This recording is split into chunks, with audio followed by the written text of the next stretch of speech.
નમસ્કાર દર્શક મિત્રો, મિરર ઓફ ધી વર્લ્ડમાં આપ સૌનું હાર્દિક સ્વાગત છે। બાપોદ પોલીસ સ્ટેશન વિસ્તારમાં ભારતીય બનાવટ ઇંગ્લિશ દારૂનો જથ્થો ઝડપી પાડી ગણનાપાત્ર કેસ શોધી કાઢતી વડોદરા શહેરની બાપોદ પોલીસની ટીમ ભારતીય બનાવટ ઇંગ્લિશ દારૂનો જથ્થો ગેરકાયદેસર હેરાફેરી કરતા તેમજ વેચાણ કરતા સામાજિક તત્વો શોધી કાઢવા સારું બાપોદ પોલીસ સ્ટેશન પોલીસ માણસો પેટ્રોલિંગમાં હતા। તે દરમિયાન હેડ કોન્સ્ટેબલ લક્ષ્મણભાઈ અંબાલાલ તથા રવિરાજસિંહ પ્રવીણસિંહ નાવની ખાનગી બાતમીદારથી બાતમી મળેલ કે એક બહેન નામે પૂનમબેન ઉગરેજિયા રહેઠાણ બ્લોક નંબર 10 મકાન નંબર 21માં શક્તિ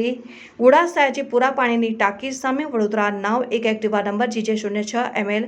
6294ની ટેકીમાં ઇંગ્લિશ દારૂની બોટલો રાખી આજવા રોડ ચાચા નહેરુ નગર ખાતે રહેતી મીરાબેન ઉર્ફે મીના જીતેશભાઈ ગોતળિયા તેમજ મયુર લક્ષ્મણભાઈ કાઠિયાવાડી નાવના ઘરે ડિલિવરી કરવા જવાની છે અને હાલમાં પોતાના ઘરે હાજર છે। જે બાતમીની જગ્યાએ તપાસ કરતા ભારતીય બનાવટ ઇંગ્લિશ દારૂ અને બિયરનો જથ્થો પકડી પાડી કાયદેસરની કાર્યવાહી કરી પ્રશંસનીય ટીમ વર્કની કામગીરી કરેલ।